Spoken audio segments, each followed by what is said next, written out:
রাত তখন প্রায় ৩টে। চারিদিক নিস্তব্ধ। মাঝে মাঝে সেই নিস্তব্ধতা ভেঙে দু একটা কুকুর ডেকে উঠছে।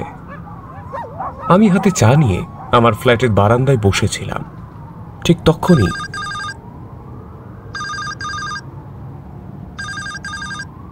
হ্যালো, আপনি গোয়েন্দা অনির্বাণের সহকারী, তাই না? হ্যাঁ, কে বলছেন? আমি রিঙ্কু সেন। আমার স্বামী ইন্ডাস্ট্রিয়ালিস্ট প্রতাপ সেন মারা গেছেন। সবাই বলছে আত্মহত্যা, কিন্তু আমি জানি ওকে খুন করা হয়েছে। আপনি অনির্বাণ বাবুকে বলবেন প্লিজ, যেন দয়া করে আমাদের সাহায্য করেন। ভদ্রমহিলার গলায় ভয় আর শোকের ছাপ স্পষ্ট। আমি ফোন রেখে অনির্বাণের বাড়ির দিকে রওনা দিলাম।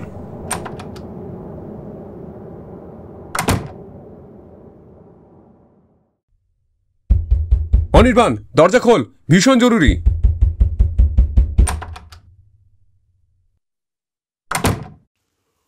ও, কি খুন হলো?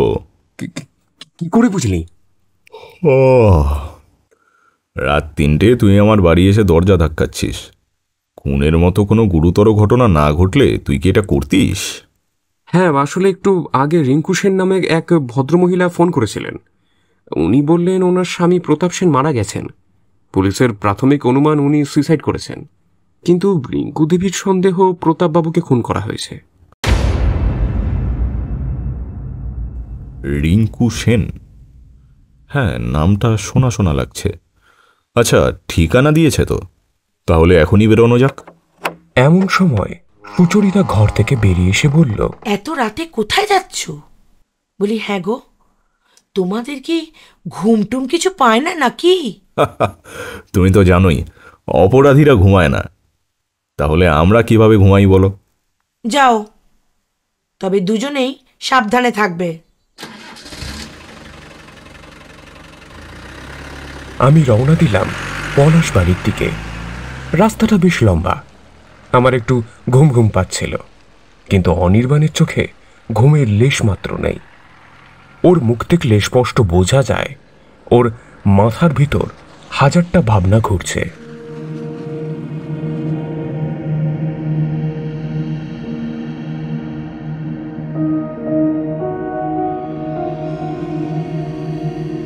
আমরা যখন পলাশ বাড়ি পৌঁছালাম তখন সূর্য পূব আকাশে ঝলমল করছে। বাড়িটা বিশাল বড়। বাড়িটাতে পুরনো দিনের রাজকীয়তা মিশে আছে। দরজায় টোকা দিতেই এক মহিলা এসে দরজা খুললেন। বয়স ৩০-এর কাছাকাছি। চোখে মুখে কান্নার দাগ স্পষ্ট। নমস্কার। আপনি অনির্বাণ বাবু? হ্যাঁ। ভেতরে আসুন প্লিজ, ভেতরে আসুন। ধন্যবাদ। আপনারা আমার একটা অনুরোধেই যে এখানে এসেছেন, তার জন্য আমি কৃতজ্ঞ। আচ্ছা, আপনি আমাদের কাছে সাহায্য কেন চাইলেন যদি একটু খুলে বলেন? কারণ আমার বিশ্বাস উনি কখনো আত্মহত্যা করতে পারেন না। উনি ভীষণ প্রাণবন্ত মানুষ ছিলেন।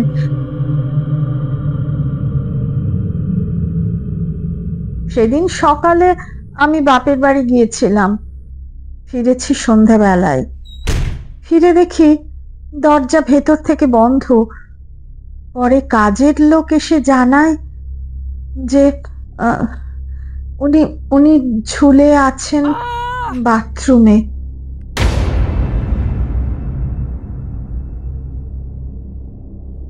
ঘরটা আমরা ঘুরে দেখলাম। বাথরুমের দরজাটা এখনো সিল করা, তবে রিঙ্কু অনুমতি দিল খুলে দেখার। ভেতরে ঢুকে দেখি ঝুলন্ত দেহের ছবি দেয়ালে টাঙানো, এবং দরজার ল্যাচ ভেতর থেকে লাগানো থাকলেও খুঁটিয়ে দেখলে বোঝা যায় এটা আসলে বাইরের দিক থেকেও লাগানো যেতে পারে। এই ল্যাচ একটু অদ্ভুতভাবে লাগানো। যদি এটা স্টেজড হয়? মানে খুনিকে কেউ দরজার বাইরেই দেখেনি? ঠিক তাই, কিছুই পরিষ্কার না। এমন সময় পেছনের দরজা দিয়ে ঘরে ঢুকলেন এক তরুণ ভদ্রলোক। আপনারা? নমস্কার, আমি অনির্বাণ রায়, প্রাইভেট ইনভেস্টিগেটর, আর ও আমার সহকর্মী বিক্রম। আপনার পরিচয়? আমি অনিকেত, প্রতাপ সেনের ভাইপো। শুনলাম কাকিমা আবার আমাকেই সন্দেহ করছে। তা তুমি তো ছিলে দিল্লিতে, হ্যাঁ? একেবারে সময় মতো হাজির হলে যে। দিল্লিতে ছিলাম বটে, কিন্তু খবর পেলাম তুমি আবার আমাকে সন্দেহ করছো, তাই আর না এসে পারলাম না। ফোন করলে অন্তত এই সময় এখানে এসে উপস্থিত হতাম না। আচ্ছা, আপনার ট্রাভেল ডিটেলসটা আছে? হ্যাঁ, পুলিশকে সব দিয়েছি, ট্রেনের টিকিট, হোটেলের ইনভয়েস সব। আপনার কাকার কি কারোর সাথে মনোমালিন্য হয়েছিল? একবার এক ভদ্রলোকের সঙ্গে জমি নিয়ে কথা হয়েছিল, নাম মনে পড়ছে না, তবে কাকার ডায়েরিতে ওনার নামটা লেখা ছিল, চাইলে খুঁজে দিতে পারি। সবটা শুনে অনির্বাণ চুপ হয়ে গেল।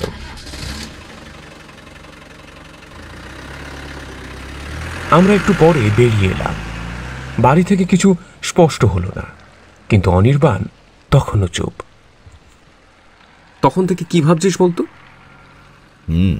রিঙ্কু অনিকেত দুজনের কেউই পুরো সত্যিটা বলছে না। ল্যাচটা দেখে বোঝা যাচ্ছে যে কেউ বা কারা চাইছিল এটা আত্মহত্যা বলেই মনে হোক, কিন্তু বিক্রম, এটা খুন, এটা ঠান্ডা মাথার খুন। এই অবধি বলে অনির্বাণ ওই যে মুখে কুলু পাঁটল, বাড়ি ফেরা অবধি আর একটাও কথা বলল না। ওর এই স্বভাবটা আমার চেনা। ও যখন মাথার ভেতরে সব টুকরো যোগ করে একটা ছবি আঁকার চেষ্টা করে, তখন এমন চুপ করে থাকে।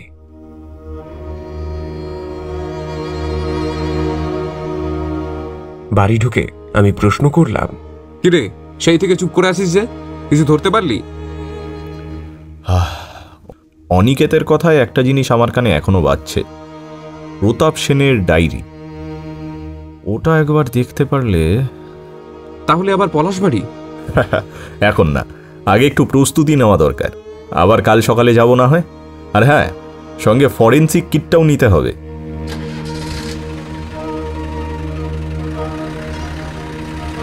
পরদিন সকালবেলা আমরা আবার পলাশবাড়ি গিয়ে উপস্থিত হলাম। রিঙ্কু দেবী ড্রয়িং রুমে বসেছিলেন।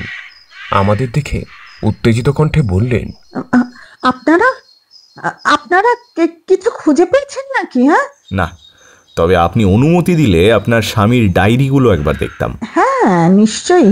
ও তো ওই ডায়েরিতে প্রতিদিন কিছু না কিছু লিখতো। চলুন, আমি আপনাদের ওর ঘরে নিয়ে যাচ্ছি। আমরা রিঙ্কু দেবীর সাথে প্রতাপ সেনের ব্যক্তিগত ঘরে গেলাম। ঘরটা বেশ ছিমছাম। ঘরের এক কোণে একটা সাদা রঙের বইয়ের র্যাক, তাতে সাজানো অনেক পুরনো খাতা।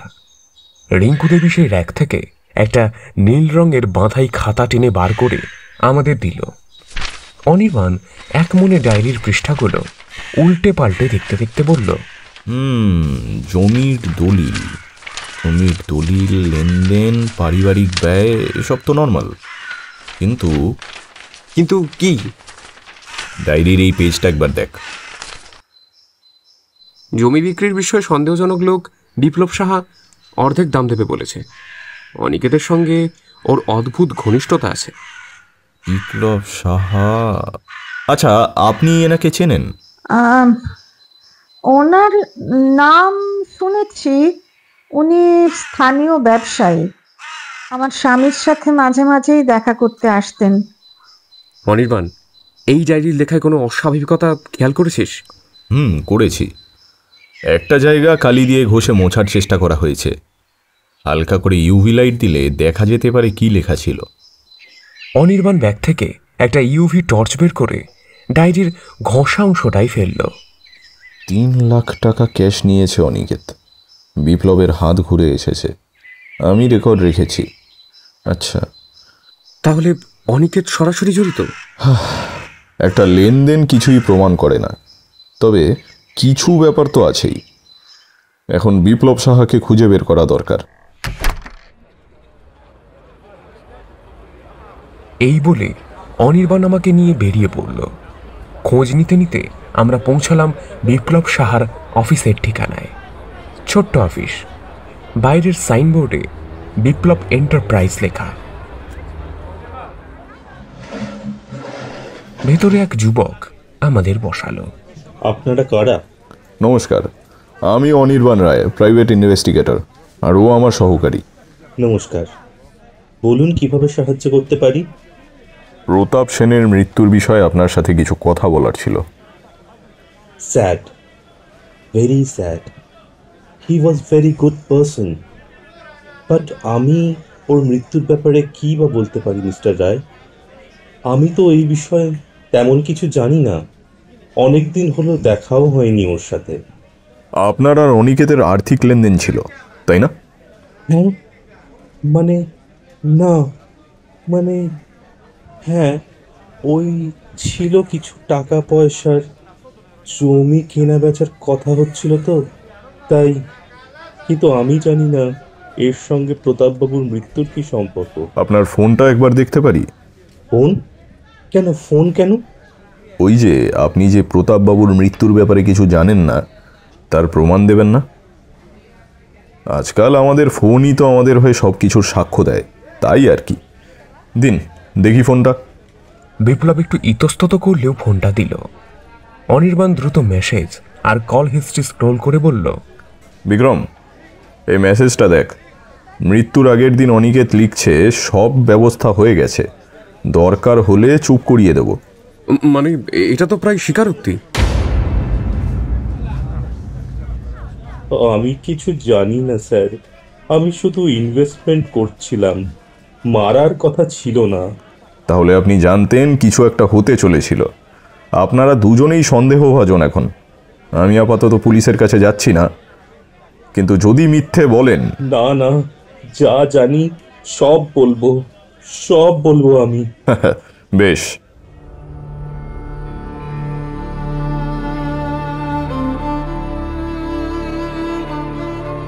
ফেরার পথে গাড়িতে বসে অনির্বাণ চুপ করে জানলার বাইরে তাকিয়েছিল। আমি বুঝতে পারছিলাম রহস্যটা একটু একটু করে খুলছে। আমতা আমতা করে অনির্বাণকে জিজ্ঞেস করলাম, তাহলে কি কি অনিকেতই খুনি? অনিকেত খুনি না হলেও ও আসল সত্যিটা জানে। সম্ভবত ও খুনিকে আড়াল করার চেষ্টা করছে, কিন্তু সেটা জানতে হলে প্রতাপ সেনের অতীতের গভীরে যেতে হবে। কথাগুলো বলতে বলতে অনির্বাণের চোখে আবার সেই ঠান্ডা নির্লিপ্ত দৃষ্টি ফুটে ওঠে। আর এমনটা যখনই হয় আমি বুঝে যাই ওর মাথার ভিতরে ঝড় বইছে। বিক্রম, প্রতাপ সেনের মৃত্যুটা এখন আর শুধু একটা আত্মহত্যা না খুন সেই প্রশ্নে সীমাবদ্ধ নেই। এর পেছনে আছে জটিল একটা রহস্য। যাই হোক, শোন, আমাদের একবার সেনবাড়ি যেতে হবে। রিঙ্কু দেবীর সাথে কয়েকটা কথা আছে। আমরা গাড়ি ঘুরিয়ে পৌঁছালাম সেনবাড়ি।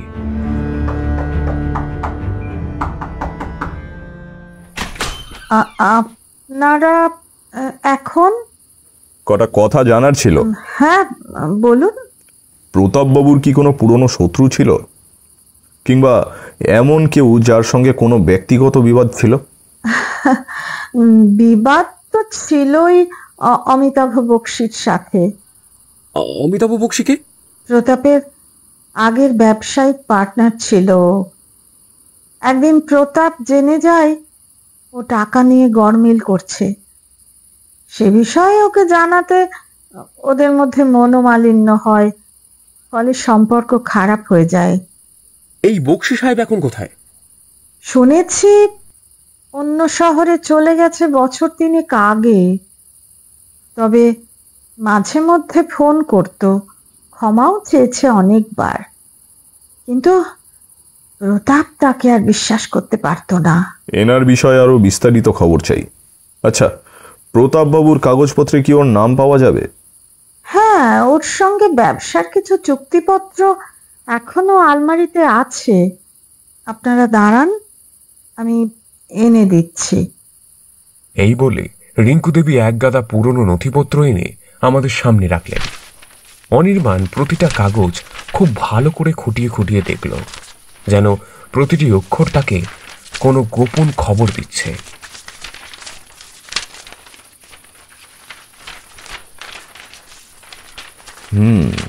এই চুক্তিতে অমিতাভ 20% শেয়ারের কথা বলেছে, কিন্তু প্রতাপের নোটে লেখা আছে সে 80% দাবি করছিল। সম্ভবত টাকা নিয়ে প্রতারণা হয়েছিল। ঠিক বলেছেন, প্রতাপ ওকে ব্যবসা থেকে বের করে দিয়েছিল, আর তারপর থেকেই মাঝে মাঝে হুমকির ফোন আসতো। প্রতাপ ফোন ধরার পর কিছুই বলতো না, কিন্তু চেহারায় একটা অস্থিরতা ফুটে উঠত। আপনার কাছে ওনার ফোন নাম্বার আছে? হ্যাঁ হ্যাঁ, আছে তো, আছে। এই নিন, এই নিন। অনির্বাণ দ্রুত নম্বরটা লিখে নিল, তারপর বলল, নাম্বারটা ট্রেস করতে হবে। অরিন্দমকে বলি, ও পুলিশের টেকনিক্যাল টিমে আছে, মিনিট 10 মধ্যেই জানিয়ে দেবে নম্বরটা কার নামে। Good idea. আমি নাম্বার ট্রেসিংয়ে দেওয়ার মিনিট 10 পর ফোন এলো। হ্যালো বিক্রম, নাম্বারটা অমিতাভ বক্সি নামের এক ব্যক্তি।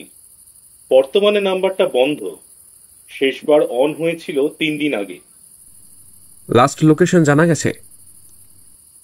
হ্যাঁ, লাস্ট লোকেশন পলাশবাড়ি। আমার ফোনটা স্পিকারেই ছিল।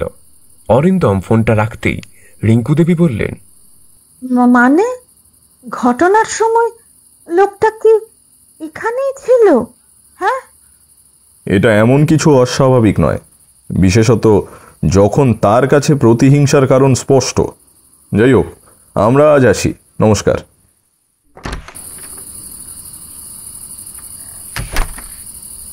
এই বলে আমরা বেরিয়ে এলাম।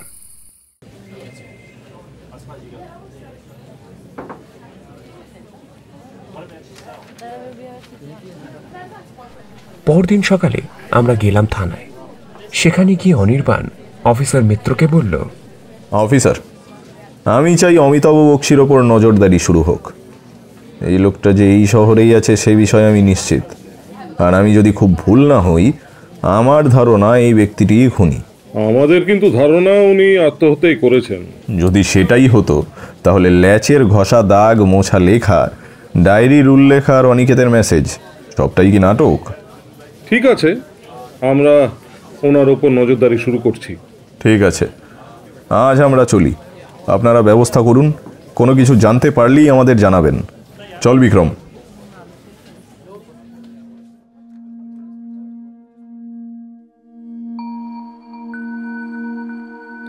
রাতে অনির্বাণ তার স্টাডি রুমে বসে পুরনো সমস্ত ক্লু ঘেঁটে টেবিলে একটা স্কেচ বানাচ্ছিল। কে কোথায় ছিল, কার সঙ্গে কি সম্পর্ক। এক জায়গায় অমিতাভ, অন্যদিকে অনিকেত ও বিপ্লব, মাঝখানে প্রতাপ সেন। কাজ করতে করতে অনির্বাণ বলল, যদি অমিতাভ খুনটা করে থাকে তবে নিশ্চয়ই কেউ ওকে সাহায্য করেছে। যে প্রতাপের রুটিন কেউ ভেতর থেকেই জানতো। তুই কি বলতে চাইছিস, সে বাড়ির ভেতরেই কেউ? হয়তো। আচ্ছা, রিঙ্কু দেবী কেমন মানুষ বলে তোর মনে হয়? আমার শুরু থেকেই ওনাকে খুব শান্ত স্বাভাবিক বলেই মনে হয়েছে। কিন্তু কেন বলতো? তুই কি ওনাকে সন্দেহ করছিস? একটা বিষয় লক্ষ্য করেছিস, রিঙ্কু দেবীর কোনো আত্মীয় স্বজন প্রতাপবাবুর মৃত্যুর পর এলো না, এমনকি শেষকৃত্যেও কেউ ছিল না। কিন্তু কেন? না রে, ওনার অতীতটা একবার একটু ঘেঁটে দেখা দরকার। হ্যাঁ, বিষয়টা অদ্ভুত, কিন্তু এমনটাও তো হতে পারে যে ওনার আত্মীয়রা দূরে থাকে। তা হতে পারে, কিন্তু প্রতাপ সেনের মতো প্রতিষ্ঠিত একজন মানুষ, তার স্ত্রীর পরিবার যত দূরেই থাকুক না কেন, একবারও আসলো না। না রে, কিছু একটা রহস্য তো আছেই, আর সেটা জানতে গেলে কাল আমাদের একবার রেজিস্ট্রি অফিসে যেতে হবে।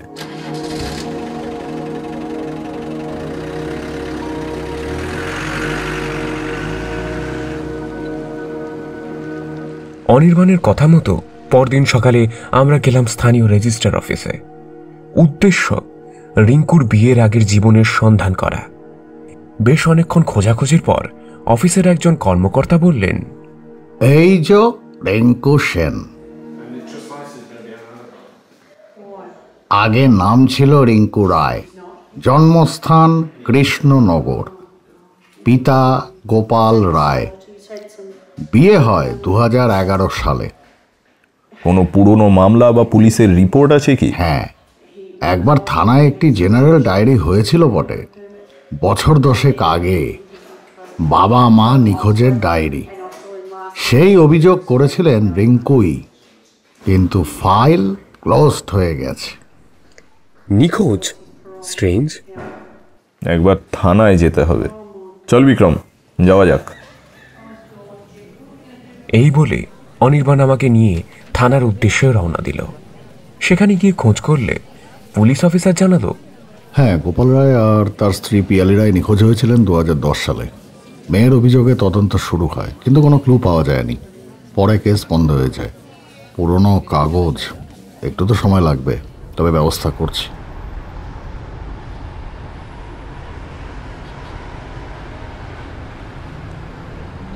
অনির্বাণ গাড়ি চালাচ্ছিল।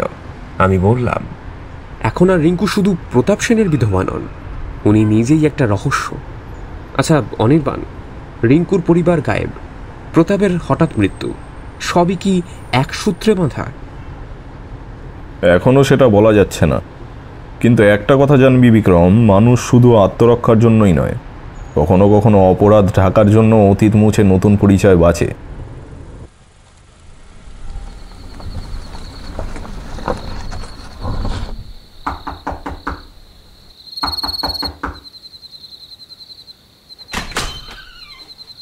আমরা আবার গিয়ে হাজির হলাম সেন বাড়িতে। এবারে অনির্বাণ সরাসরি রিঙ্কু দেবীকে প্রশ্ন করল, আপনার বাবা মা কোথায় মিসেস সেন? মানে ওরা ওরা তো নিখোঁজ। কিন্তু কিন্তু আপনি হঠাৎই প্রশ্ন কেন করছেন? দেখুন, কোনো তদন্তে নেমে আমাদের প্রথম কাজ হয় চারিদিক খুঁটিয়ে দেখা। তাই যদি আপনি পুরো ঘটনাটা খুলে বলেন তাহলে আমাদের একটু সুবিধা হয় আর কি। ঘটনাটা আমার বিয়ের আগের। একদিন রাতে হঠাৎ আমার বাবা মা বাড়ি ছেড়ে চলে যান। অকারণেই চলে যায়? স্ট্রেঞ্জ। আমি শুধু জানতাম কিছু লোনের টাকা নিয়ে মানসিক চাপে ছিলেন, তাই হয়তো। আচ্ছা, আপনার কখনো মনে হয়নি যে ওনাদের সাথে খারাপ কিছু ঘটেছে? হয়েছিল, জানেন। আমি ওনাদের খুঁজে বার করার অনেক চেষ্টা করেছিলাম। থানায় গিয়েছি, আত্মীয়দের কাছে খোঁজ নিয়েছি, কিন্তু কেউ কোনোভাবেই কোনো সাহায্য করতে পারেননি। তখন প্রতাপের সঙ্গে আমার পরিচয় হয়। ও তখন আমার পাশে দাঁড়িয়েছিল। সেই ভরসায় আমি নতুন জীবন শুরু করি। আপনি কি নিশ্চিত যে কেউ ইচ্ছে করে ওনাদের গায়েব করে দেয়নি? আমি জানি না। মিসেস সেন, নিজেকে সামলান। আপনাকে এখন শক্ত থাকতে হবে। আমরা চলি। কেসে অন্য কোনো আপডেট এলে আমরা আবার আসব।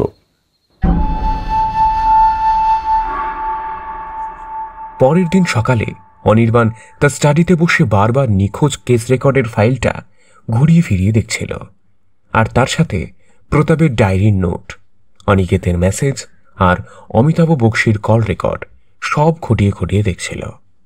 হঠাৎ সব দেখা বন্ধ করে কি একটা ভেবে আমাকে বলল, বুঝলি বিক্রম, রিঙ্কুর বাবা মা নিখোঁজ, অমিতাভ ফিরে এসেছে, অনিকের টাকা নিয়েছে, প্রতাপ ডায়েরিতে কিছু আড়াল করছিল। এই সব মিলিয়ে খুনের নাটকটা অনেক বড় জায়গায় চলে গেছে।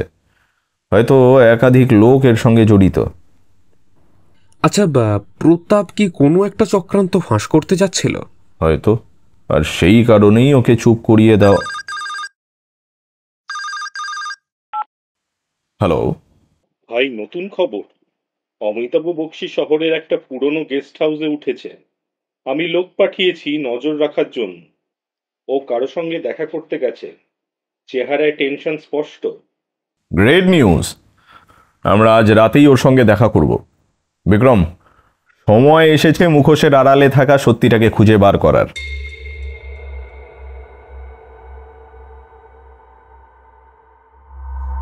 রাত তখন 9টা। শহরের মাঝে পুরনো গেস্ট হাউসের একটা অন্ধ ঘরের সামনে উপস্থিত হলাম আমরা।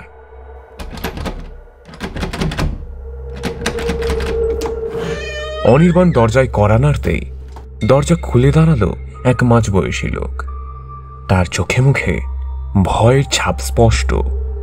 অমিতাভ বক্সী, আমি গোয়েন্দা অনির্বাণ রায়। প্রতাপ সেনের মৃত্যুর বিষয়ে আপনার সঙ্গে একটু কথা আছে। আমি তো কিছু করিনি, আমি শুধু ওর কাছে ক্ষমা চাইতে এসেছিল, কিন্তু তার আগেই ক্ষমা চাইতে এসে গোপনে গেস্ট হাউসে লুকিয়ে থাকা কি স্বাভাবিক? আমি আমি খুব ভয় পেয়ে গিয়েছিলাম। প্রতাপের মৃত্যু আমাকে বিপদে ফেলবে আমি জানতাম, কারণ ও মারা যাওয়ার কিছুদিন আগে আমাকে ফোন করেছিল। কি বলেছিল?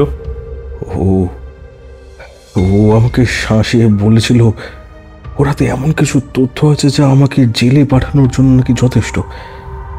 আমিও বলেছিলাম ওকে দেখে নেব, কিন্তু বিশেষ করুন আমি ওকে মারিনি। প্রতাপ বাবুর মৃত্যুর দিন আপনি কোথায় ছিলেন? আমার পুরনো বন্ধু বিপিনের সঙ্গে দেখা করতে গিয়েছিলাম। হ্যাঁ, ওই তো আমায় বলেছিল যে প্রতাপ নাকি কিছু ডকুমেন্ট খুঁজে পেয়েছে যেটা ওকে খুব ভাবাচ্ছে। বটে।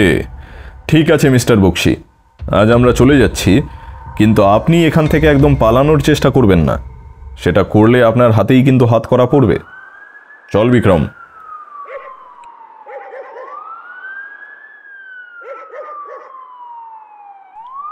রাস্তায় বেরিয়ে আমি বললাম, বিপিন, প্রতাপ সেনের অফিসের ম্যানেজার, এবার কি করবি? কাল একবার সেন এন্টারপ্রাইজে যেতে হবে। বিপিনের সাথে কথা বলাটা খুব জরুরি।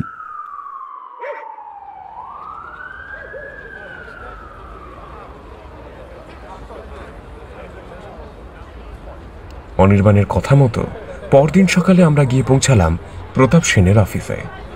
আমাদের দেখে বিপিনবাবু একটু ঘাবড়ে গিয়ে বলল, আপনারা এখানে? আপনার অমিতাভ বাবুর সাথে শেষ কবে দেখা হয়েছিল? তা বেশ অনেক দিন হলো। বুঝলাম। আচ্ছা, আপনার অফিসে তো প্রতাপ বাবুর গুরুত্বপূর্ণ নথি ছিল, এগুলো কি এখনো আছে? সব ফাইল রিঙ্কু মেম সাহেব নিয়ে গেছেন। আমি তো এখন কেবল অ্যাকাউন্টসটা দেখাশুনো করি।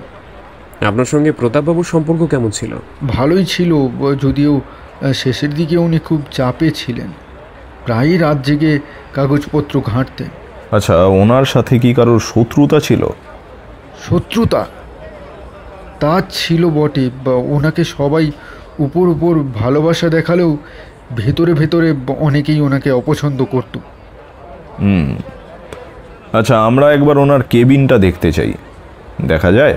নিশ্চয়ই, ওইদিকে সোজা গেলেই স্যারের কেবিন। থ্যাঙ্কস। আমরা কেবিনের ভেতরে ঢুকলাম। ঘরটা পরিপাটি করে গোছানো।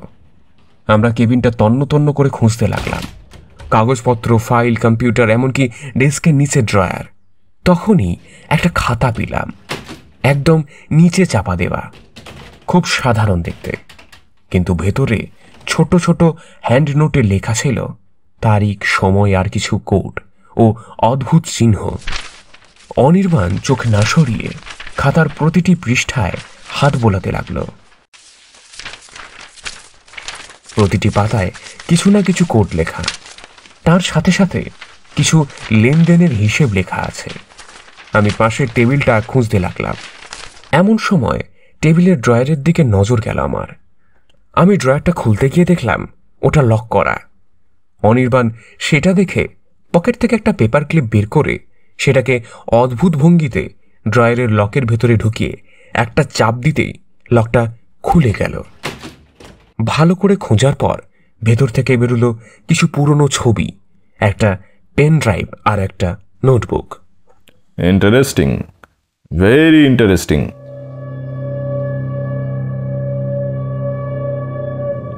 ওই খাতাটা এখন অনির্বাণের সবচেয়ে বড় অস্ত্র। প্রতিটি কোড খুব ভালো করে খুঁটিয়ে দেখতে দেখতে অনির্বাণ বলল, বিক্রম, খেয়াল করে দেখ, এই ইনিশিয়ালটা বারবার এসেছে কোডে। এই দেখ, RS। RS মানে কি রিঙ্কু সেন? যদি তাই হয় তাহলে মিসেস সেনের হত্যার মোটিভ আরও স্পষ্ট হবে। যাই হোক, পেনড্রাইভটা একবার চালিয়ে দেখা যাক। বরং ল্যাপটপে পেনড্রাইভটা কানেক্ট করতো। ল্যাপটপে পেন ড্রাইভ কানেক্ট করতেই প্রতাপ সেনের মুখ ভেসে উঠল। এই পেন ড্রাইভ যদি কেউ পায় তাহলে ধরে নিতে হবে আমি আর বেঁচে নেই। আমার এই ভিডিও করার কারণ, আমি আর এখন কাউকে বিশ্বাস করতে পারছি না।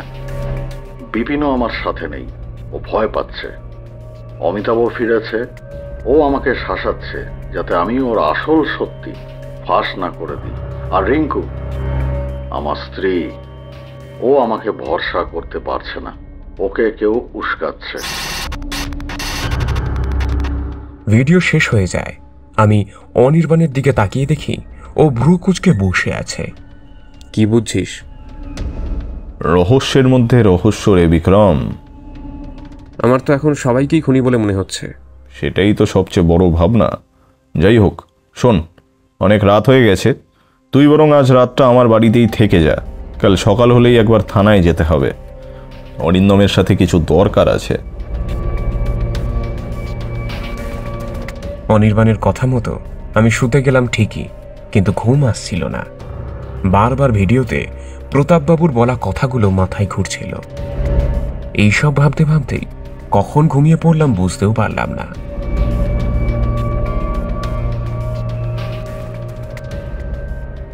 বিক্রম, বিক্রম! ঘুম ভাঙল অনির্বাণের ডাকে। বিক্রম, বিক্রম, এই ওঠ, থানায় যেতে হবে। তাড়াতাড়ি উঠে তৈরি হয়ে নে, আমি গাড়ি বার করছি। আমি উঠে কোনো রকমে রেডি হয়ে বাইরে গিয়ে দেখি ও গাড়ি নিয়ে আমার জন্য অপেক্ষা করছে। আমি গাড়িতে উঠে গিয়ে বসতেই ও গাড়ি ছোটালো থানার উদ্দেশ্যে।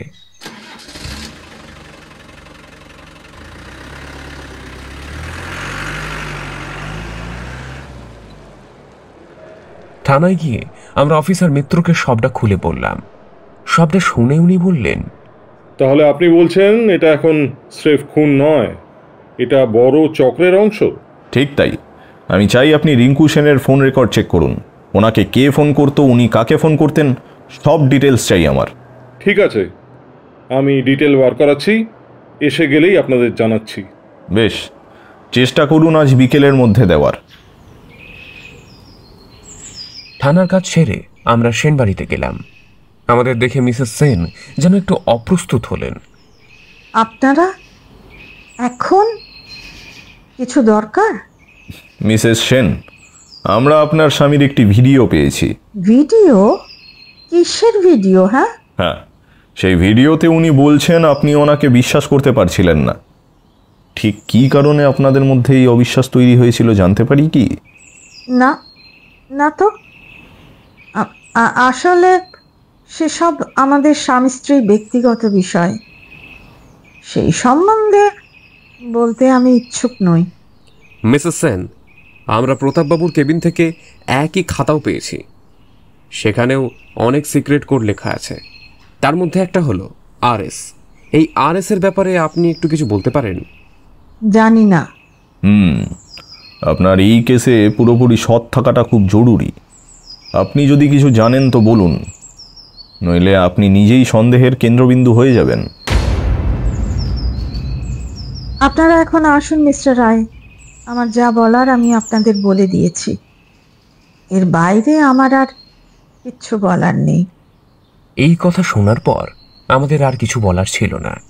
অগত্যা আমরা সেন বাড়ি থেকে বেরিয়ে এলাম।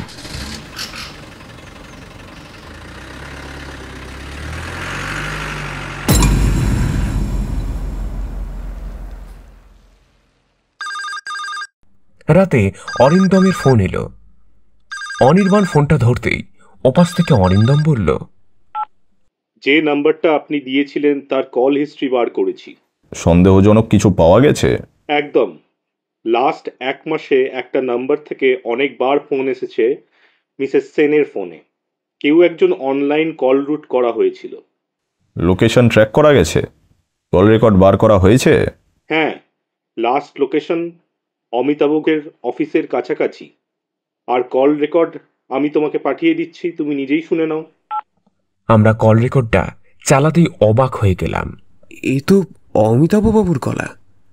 তাহলে কি রিঙ্কু নিজেই?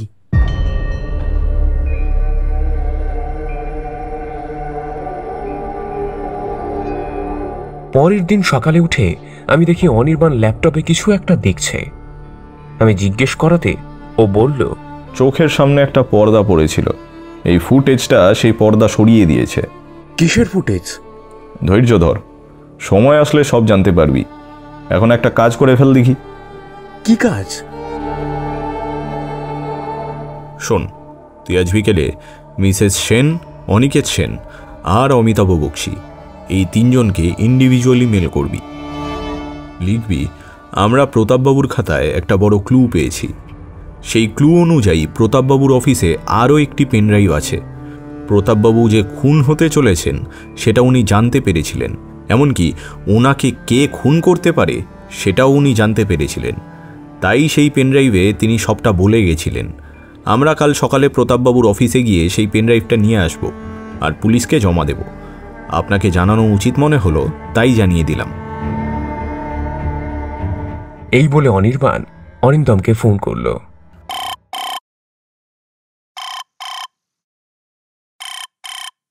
হ্যালো।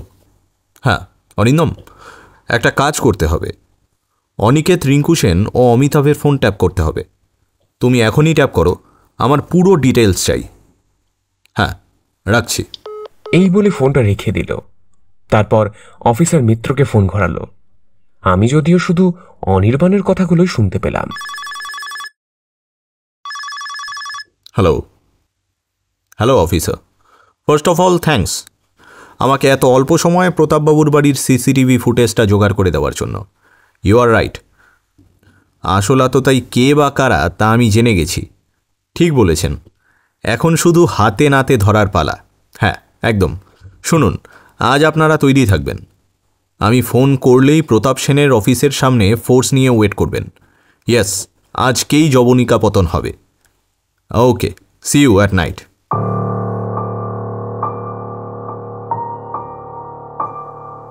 অনির্বাণের কথাগুলো শুনে আমার গায়ে রীতিমতো কাঁটা দিচ্ছিল। আমি বললাম, তুই কি ফাঁদ পাতলি? ইয়েস ডিয়ার, খুনি যখন জানবে যে আমরা পেনড্রাইভের সব প্রমাণ পেয়ে গেছি, তখন ও নিজেই আসবে সেটা নষ্ট করতে।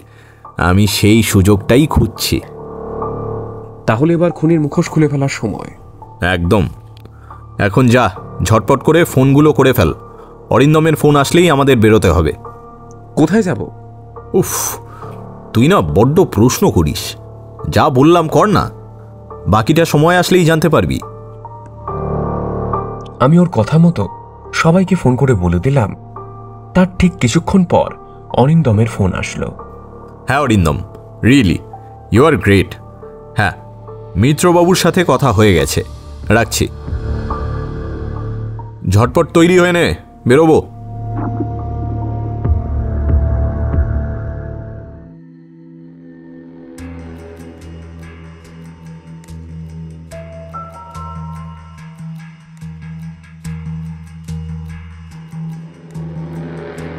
অন্ধকার ঘরে বসে থাকতে থাকতে বেশ একটু ঝিমুনি লেগে এসেছিল। ঠিক এমন সময় একটা খট করে আওয়াজ হলো।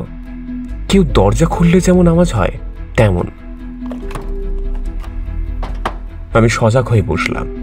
দেখলাম একটা অবয়ব সন্তর্পণে কেবিনে এসে ঢুকলো। তারপর এগিয়ে গেল প্রতাপ বাবুর টেবিলের দিকে।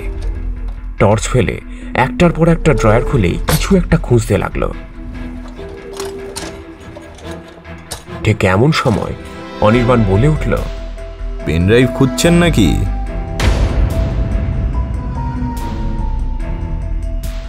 অনির্বাণের কথা শুনে চমকে উঠল অবয়বটা। তার হাত থেকে টর্চটা মাটিতে পড়ে গেল। আমি অনির্বাণের ইশারায় কেবিনের আলোগুলো জ্বালিয়ে দিলাম, আর জ্বালাতেই দেখলাম আমাদের সামনে দাঁড়িয়ে মিসেস রিঙ্কু সেন। আমাদের ওই ঘরে দেখে হতবাক কণ্ঠে উনি বললেন, আপনারা আপনারা এখানে কি করছেন? কেন মিসেস সেন, পেন ড্রাইভ আপনি একা খুঁজতে আসতে পারেন, আর আমরা পারি না? আপনাদের তো কাল সকালে আসার কথা ছিল। হ্যাঁ, তা ঠিক, কিন্তু আপনার আর অমিতাভবাবুর কথা শোনার পর আমার মনে হলো আপনাকে একটা ছোট্ট সারপ্রাইজ দিই, তাই চলে এলাম। আপনি আপনি কি বলতে চাইছেন? হ্যাঁ, আমাদের কথা মানে? আর ভনিতা করে কোনো লাভ নেই মিসেস সেন। আপনার আর অমিতাভবাবুর কল হিস্ট্রি আমরা বার করেছি, সেখানে আপনাদের কথোপকথনে সবটা স্পষ্ট হয়ে গেছে। শুধু তাই না, আমরা আপনাদের বাড়ির সিসিটিভি ফুটেজ চেক করেছি। আপনার দেওয়া বয়ানের সাথে প্রতাপবাবুর মৃত্যুর দিন সিসিটিভি ফুটেজে আপনার বাড়িতে ঢোকার সময়ের কোনো মিল পাওয়া যায়নি। পুলিশ চাইলেই আপনাকে গ্রেফতার করতে পারত মিসেস সেন, কিন্তু আমি আপনাকে হাতে নাতে ধরতে চেয়েছিলাম। শুধু তাই নয়, আমি বেশ বুঝেছিলাম আপনার একার পক্ষে এই কাজ করা সম্ভব নয়। আপনাকে কলের পুতুল বানিয়ে এই কাজ যে করেছে, তার বিরুদ্ধে অকাট্য প্রমাণের জন্য আজকে এই নাটক। এখন বলে ফেলুন, আপনি নিজের স্বামীকে মারলেন কেন? আমার ছেলেকে বাঁচানোর জন্য। আপনার ছেলে? হ্যাঁ বিক্রম বাবু,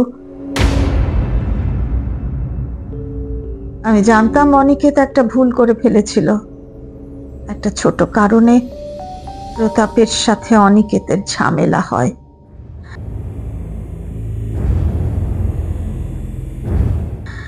অনিকেত রেগে গিয়ে প্রতাপের ব্যবসার ক্ষতির জন্য সেন এন্টারপ্রাইজের শেয়ারের কিছু কাগজ অমিতাভর হাতে তুলে দেয়।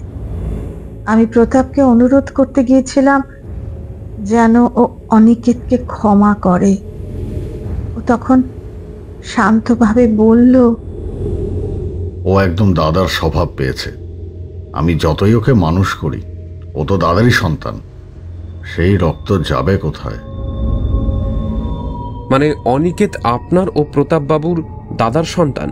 হ্যাঁ বিক্রম বাবু, অনিকেত আমার আগের পক্ষের ছেলে। প্রতাপের দাদার সাথেই আমার বিয়ে হয়, আর ওনার মৃত্যুর পর আমরা যখন অসহায় হয়ে পড়ি, তখন প্রতাপ আমাকে বিয়ে করে। তারপর? আমি জানতাম প্রতাপ যদি এসব ফাঁস করে দেয়, তাহলে আমার ছেলের ভবিষ্যৎ শেষ হয়ে যাবে। তাছাড়া অমিতাভবাবু আপনাকে ফোন করে উস্কাতো যে প্রতাপকে না মারলে আপনার ছেলেকে আপনি বাঁচাতে পারবেন না, কি তাই তো? আমি মারতে চাইনি, আমি শুধু ভয় পেয়েছিলাম যে আপনি কি স্বীকার করেছেন যে আপনি প্রতাপবাবুকে খুন করেছেন? আপনি সেদিন বাপের বাড়ি থেকে অনেক আগেই চলে এসেছিলেন, কি তাই তো? অন্তত সিসিটিভি ফুটেজ তো তাই বলছে। বাড়ি ফিরে আপনার সাথে ওনার ঝামেলা হয়, আর আপনি অমিতাভবাবুর উস্কানিতে ওনাকে শ্বাসরোধ করে খুন করেন, কি ঠিক বলছি? তারপর আপনি ওনার দেহটাকে গলার মধ্যে গামছা দিয়ে জড়িয়ে বাথরুমের কার্নিশে ঝুলিয়ে দেন, ঠিক বললাম তো?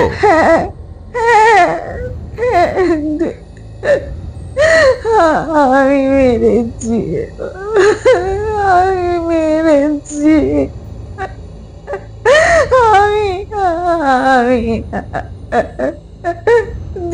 অফিসার মিত্র, প্লিজ ভেতরে আসুন। আপনি সব শুনেছেন আশা করি। আপনার মুখ্য আসামি আপনার সামনে, আর এই ওনার জবানবন্দি। এই বলে পকেট থেকে একটা টেপ রেকর্ডার বার করে অফিসার মিত্রর হাতে দিল অনির্বাণ। থ্যাঙ্কস মিস্টার রয়।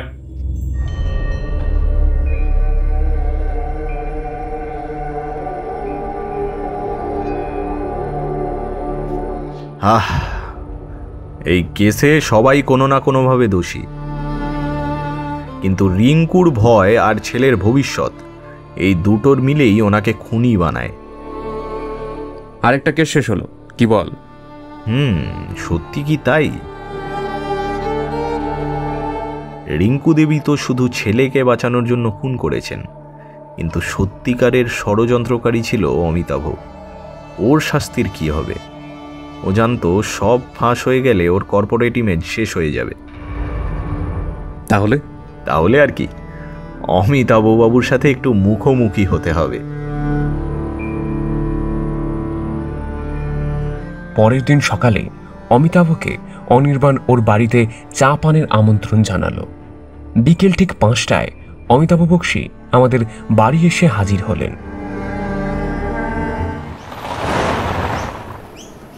আরে অনির্বাণ বাবু, আপনি তো চায়ের সাথে একেবারে এলাহি আয়োজন করেছেন দেখছি। আসলে এত ঝামেলার মধ্যে আপনার সাথে ঠিকমতো আলাপ হয়নি, তাই ভাবলাম আপনার সাথে একটু গল্প করাও হবে আর প্রতাপ সেনের স্মৃতিচারণও হবে। তা ঠিক, তা ঠিক। আচ্ছা, আপনি প্রতাপ সেনকে খুব ভালো করেই চিনতেন, তাই না? হ্যাঁ, তা চিন্তা। দারুণ মানুষ ছিলেন। এই হঠাৎ করে মারা যাওয়াটা খুবই দুঃখজনক। শুধু মাঝখানে একটা ভুল বোঝাবুঝি। ওনার খুনি তো ধরা পড়েছে, জানেন নিশ্চয়ই? হ্যাঁ, শুনলাম। স্যাড। মিসেস সেন যে ওকে খুন করতে পারেন সেটা আমি ভাবতেও পারিনি কখনো। না পারাটাই স্বাভাবিক। উনি নিজের থেকে তো আর মিস্টার সেনকে খুন করেননি, ওনাকে বাধ্য করা হয়েছে। নিজের স্বার্থ সিদ্ধির জন্য ওনাকে পুতুলের মতো ব্যবহার করা হয়েছে। ও মাই গড, কি করেছে এইসব? যে নিজের স্বার্থ সিদ্ধির জন্য টাকা পাচার, বেনামি কোম্পানি আর ফেক বিল দিয়ে প্রতাপবাবুকে ফাঁসাতে চেয়েছিল, যে অনিকেতকে মিস্টার সেনের বিরুদ্ধে উস্কে তার শেয়ারের ভাগ নিজের নামে করতে চেয়েছিল, সেই ব্যক্তি আসল হোতা মিস্টার বক্সী।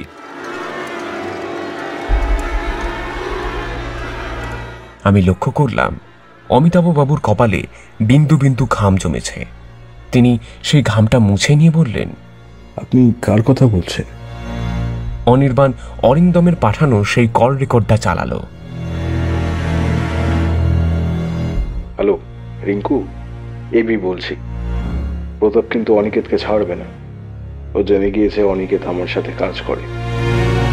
প্রতাপ অনিকেতকে কিছু করে দিক, তার আগে তুমি কিন্তু ওকে পৃথিবী থেকে সরিয়ে দাও। এসব কি বলছেন?